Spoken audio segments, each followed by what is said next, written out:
Ka-express, eksakto sa panahon ng pagdiriwang ng ika-24 birthday ni Kai Sotto, muling umiinit ang usapan tungkol sa pinakamalaking pangarap ng Pinoy Giant, ang makakuha ng guaranteed NBA contract. At sa totoo lang, habang parami ng parami ang mga update tungkol sa kanyang recovery at NBA workouts, mas lalong naniniwala ang maraming fans na hindi pa tapos ang kwento ni Kai. Matapos ang matinding ACL injury na tumigil sa kanyang momentum, malinaw na ibang mindset na ngayon ang dala ng ating 7'3" center. Hindi na ito simpleng potential lang. Ang pinag-uusapan ngayon ay kung gaano siya kahanda physically and mentally para sa next level. Ayon sa mga recent reports, tuloy-tuloy na ang kanyang individual workouts at recovery program habang target niya ang full basketball return ngayong 2026. At dito lalo naging interesting ang sitwasyon habang nagpapagaling si Kai, hindi naman nawawala ang NBA interest sa kanya.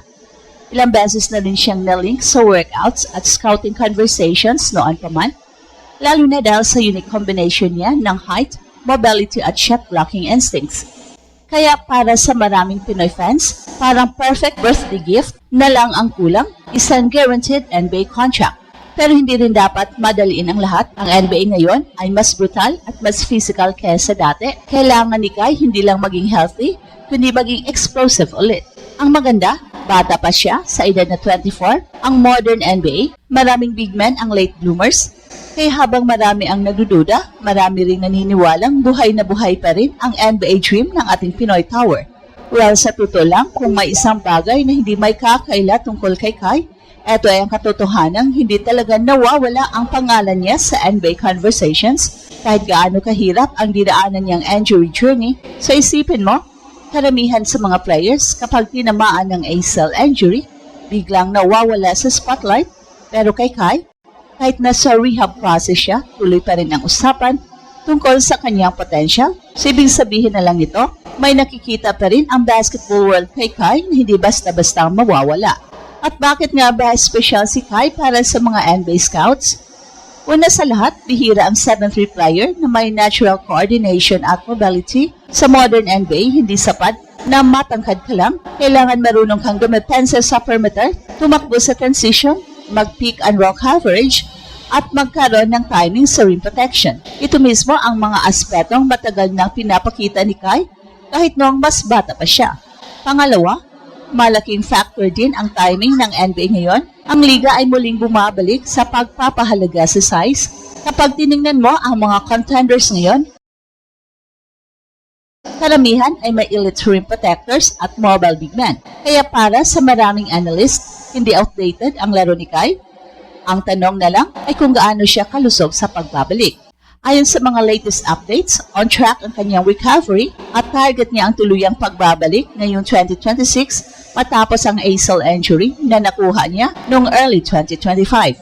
Kahit hindi pa siya fully cleared noon para sa team practices, tuloy-tuloy naman ang kanyang sariling court work, weight training at rehab sessions.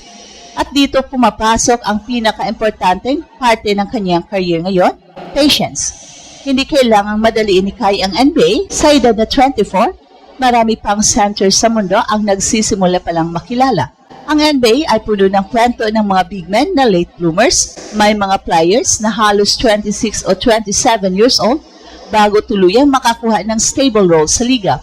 Kaya habang may mga fans na nagtatanong kung guaranteed NBA contract na ba ito, ang mas realistic na tanong ngayon ay, kapag fully healthy si Kai, may NBA team bang susugal ulit sa kanyang upside? At sa dami ng teams na naghahanap ng height, rim protection at international marketability, hindi imposible ang sagot dahil ang totoo, kahit maraming injuries at setbacks, hindi kailanman tuluyang namatay ang NBA dream ni Kai. Sa bawat rehab session, bawat recovery update at bawat workout rumor, parang unti-unting bumabalik ang pakiramdam na may mas malaking chapter pang nag-aantay para sa Pinoy Giant. Pero alam mo kung bakit mas lalong nakakakaba at exciting ang sitwasyon ngayon ni Kai? Dahil unang beses ito sa kanyang career na parang nasa prove-it stage na talaga siya. Nung teenager pa si Kai, automatic ang hype. Bawat galaw niya, headline. Bawat dunk niya, viral. Bawat NBA workout niya, parang national event para sa mga Pinoy. Pero ngayon, iba na ang laban. Hindi na sapat ang potential lang. Ang tinitingnan na ngayon ng basketball world ay durability, consistency at readiness matapos ang injury. At dito papasok ang pinakamahalagang challenge ng kanyang career. Kaya bang bumalik ni Kai bilang mas malakas na version ng kanyang sarili? Sa mga recent developments, malaking bagay na officially nakabalik na siya sa basketball activities matapos ang halos isang taong recovery mula ACL injury.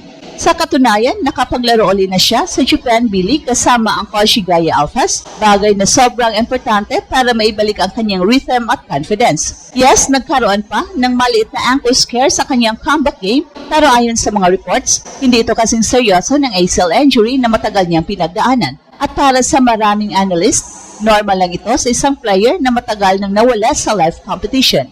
At ang mas mahalaga ngayon, nakakagalaw ulit si Kai laban sa professional competition. At kapag usapang NBA, malaking bagay yon.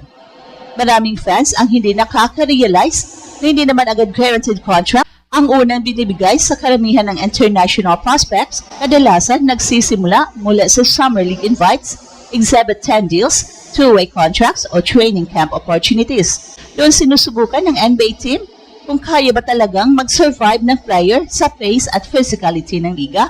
Kaya posible bang may NBA opportunity si Kai sa susunod na cycle? Yes, posibleng-posible. Lalo na ngayong mas maraming NBA teams ang tumitingin sa international market para sa cheap but high upside big men. At sa totoo lang, kakaiba pa rin ang profile ni Kai. Ilang players ba sa mundo ang may 7'3 height, natural shot blocking instinct, decent mobility, at malaking Asian fan base? Well, hindi marami. At huwag nating kalimutan, malaking negosyo rin ng NBA. Kapag may player ka kayang magdala ng buong bansa bilang fan support, automatic may dagdag na value yon. Kaya kahit may injury history si Kai, hindi nawawala ang kanyang marketability bilang isa sa pinakamalaking basketball star sa Asia. Pero higit sa lahat, ang pinakamagandang nakikita ngayon ng mga fans ay ang maturity ni Kai. Mas tahimik siya ngayon, mas focused, mas controlled, hindi na puro hype, mas priority niya na ngayon ang tamang recovery kaysa piliting pagbalik agad.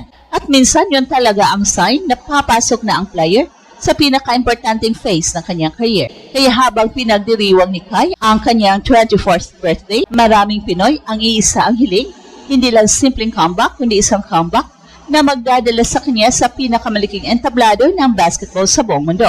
At kung tuloy-tuloy ang kanyang recovery, hindi imposible na ang birthday gift na hinihintay ng buong Pilipinas ay dumating rin sa tamang panahon. At ito ang Express Info kung saan bawat kwento ginulat ng mundo. Don't forget to like and subscribe.